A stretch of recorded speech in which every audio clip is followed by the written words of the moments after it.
Today is Saturday, June 8th. Experts say we're living in a new space age, the third space age to be exact, and that, realize it or not, our everyday lives are impacted by it, from smartphones and weather forecasts to banking and even national security. So what defines this third space age? And why does it matter? The author of a new report from the American Enterprise Institute is here to explain it all. Space and defense expert Todd Harrison is a senior fellow at the American Enterprise Institute, which is a center-right think tank based in Washington, D.C. Today, Harrison explains why the U.S. has an opportunity now to maintain its lead in space, despite China's efforts, and to set the rules that will impact the world for years to come. Welcome to the Newsworthy Special Edition Saturday, when we sit down with a different expert or celebrity every Saturday to talk about something in the news. Don't forget to tune in every Monday through Friday for our regular episodes, where we provide all the day's news in 10 minutes. I'm Erica Mandy. It's now time for today's Special Edition Saturday.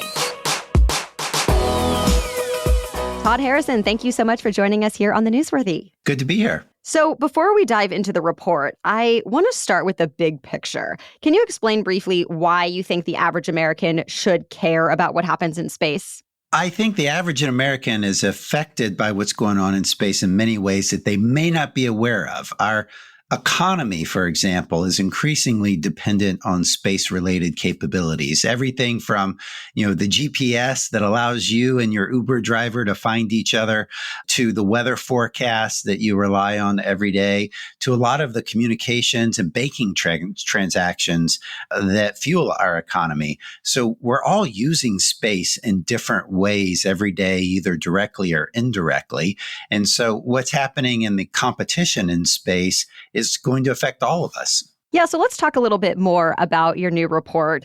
You've said that we have entered a third space age defined by commercialization and proliferation. So let's break that down a little bit. The proliferation part, are you saying there's just a lot of activity, a lot of launches, a lot of satellites, et cetera? Exactly. I mean, if you just look at the numbers in the past year, for example, in 2023, it was the highest launch rate ever, 211 successful launches into space worldwide. About half of those were from the United States.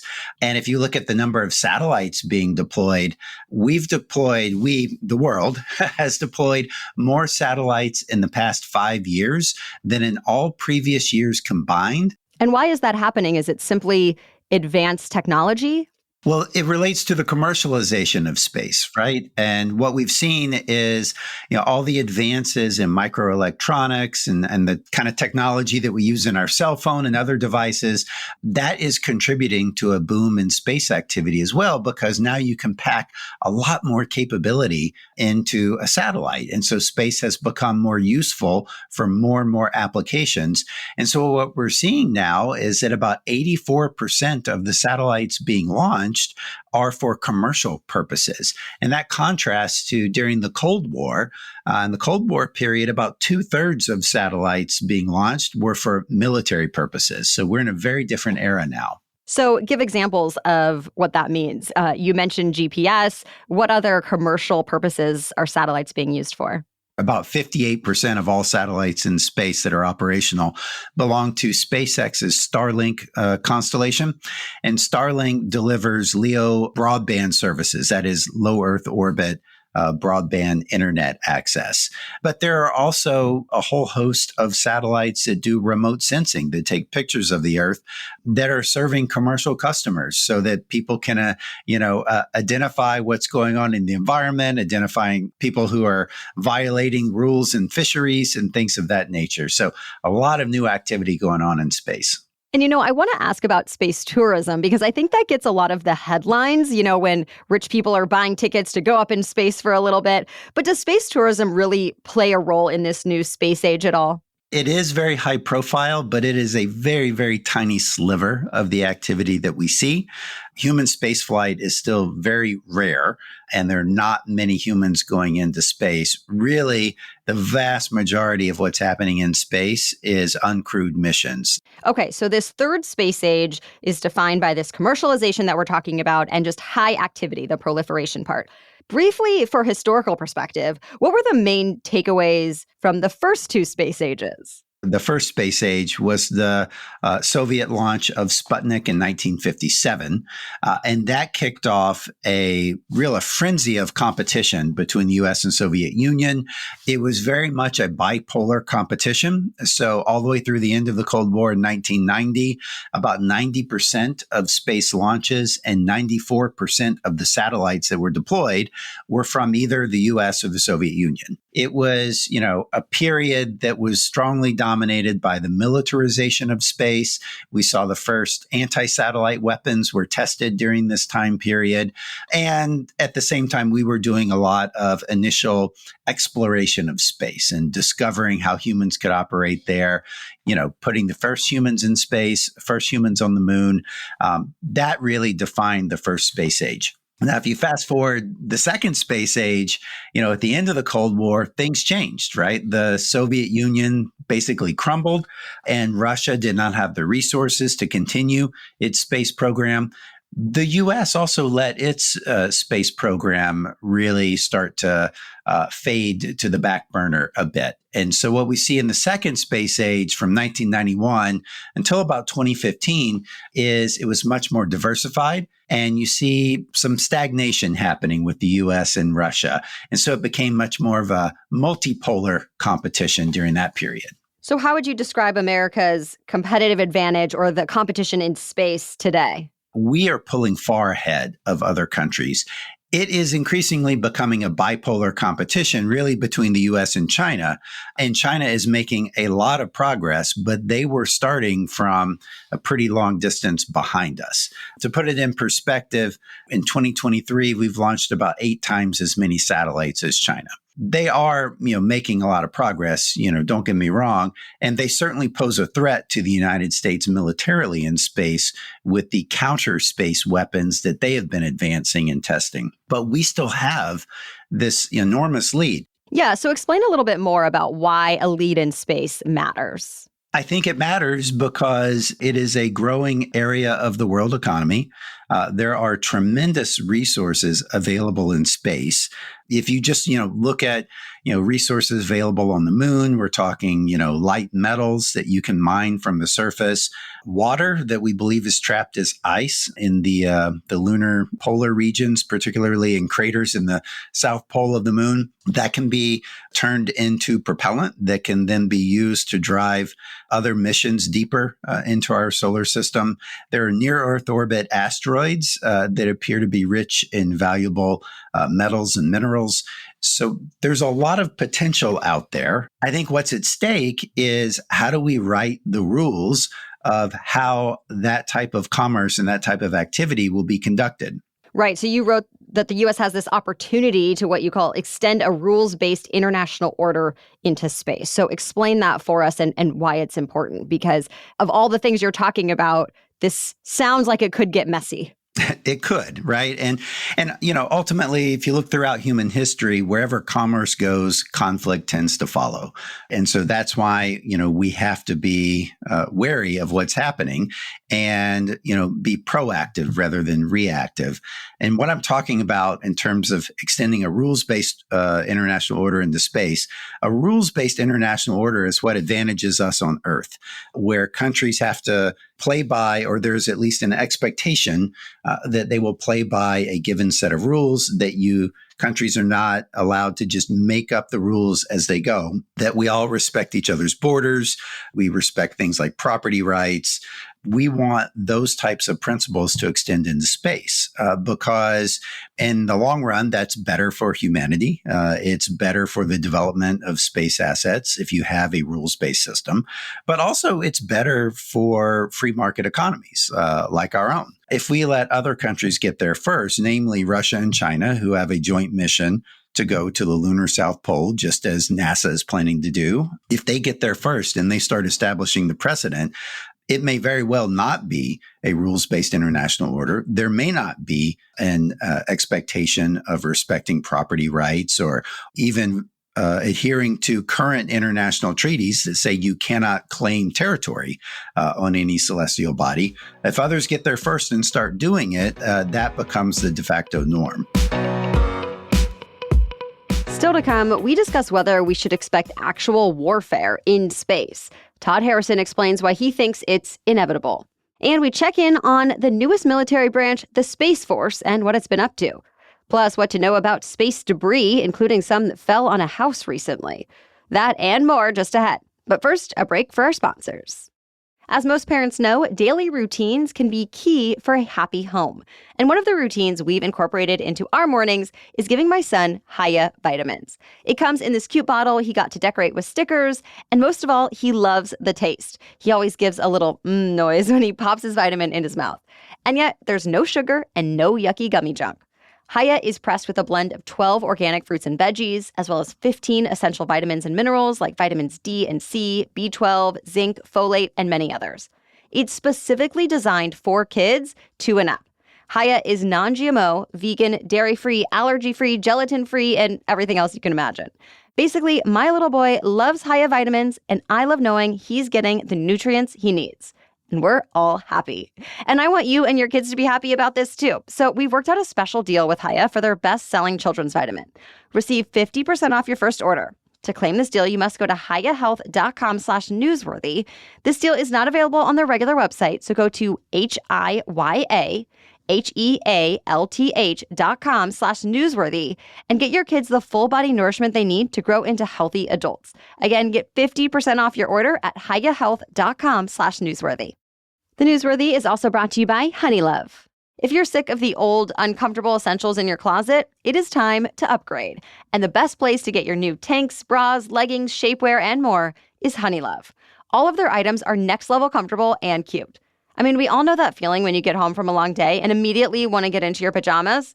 With Honeylove, you won't have to experience that again because their items are so comfortable, you'll just forget you're wearing them.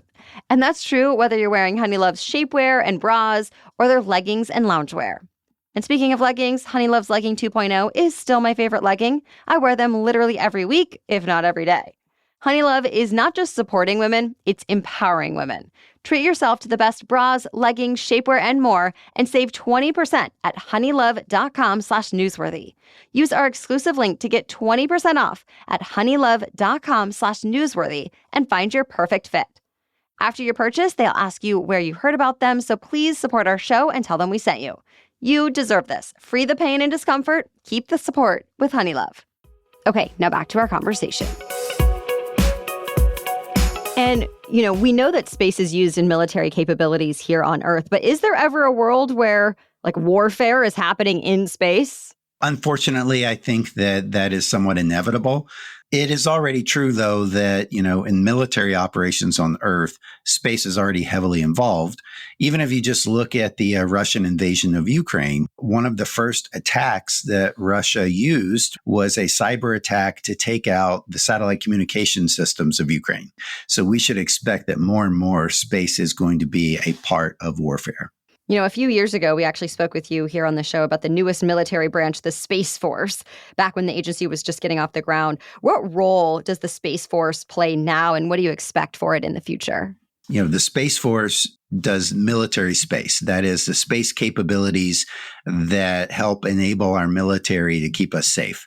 That includes things like GPS. Those are Space Force owned and operated satellites, but also a lot of communication satellites that our military uses to command and control our nuclear forces in a crisis, missile warning satellites that can detect missile launches and enable our forces on the ground to intercept those missiles before they can hit anything.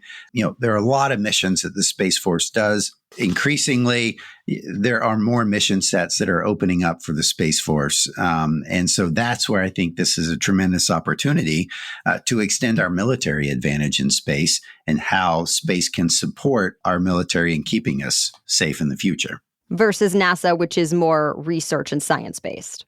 NASA is absolutely about science and exploration. NASA does human spaceflight. The military does not, never has.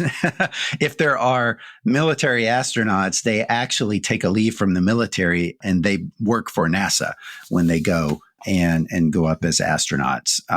Traditionally, NASA did draw a lot from military test pilots because they were great candidates to be astronauts, but more and more they're drawing folks from civilian life as well. But NASA's job is to go out and do things like the Artemis program to take humans back to the moon, to set up a permanent presence on the moon for research and exploration, and to keep pushing technology forward so that one day we can put humans on Mars as well. With all of this new activity, another important thing that you've mentioned in the report is space debris. So explain what space debris is for people. What are the main concerns? And then what's being done about it? Yes, space debris is a growing concern. That is where you have objects that are left up in space that are whirling around that are not controlled. So that could be a whole satellite. When a satellite reaches the end of its life, sometimes the operators just leave them there, and then they become a large chunk of debris. There are hundreds of thousands of pieces of debris in space right now. And so it is an increasing problem. And, there are things we can do to mitigate the creation of new debris, but there is not much we can do to clean up debris that's already there because it is so spread out and it is traveling so fast. Yeah, and let's talk a little bit about why it's concerning. It could potentially get in the way of a spacecraft trying to get through. It could cause other dangers. Talk about, why it's concerning.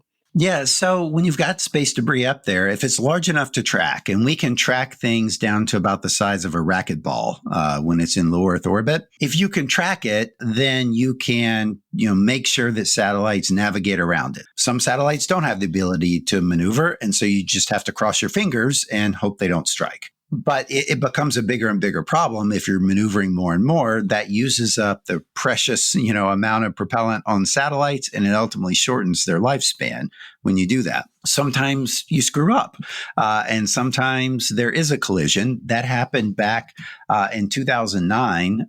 There was a U.S. company, Iridium, had a satellite in low Earth orbit, and there was a long dead Russian satellite, and the two collided. That produced thousands of new pieces of debris.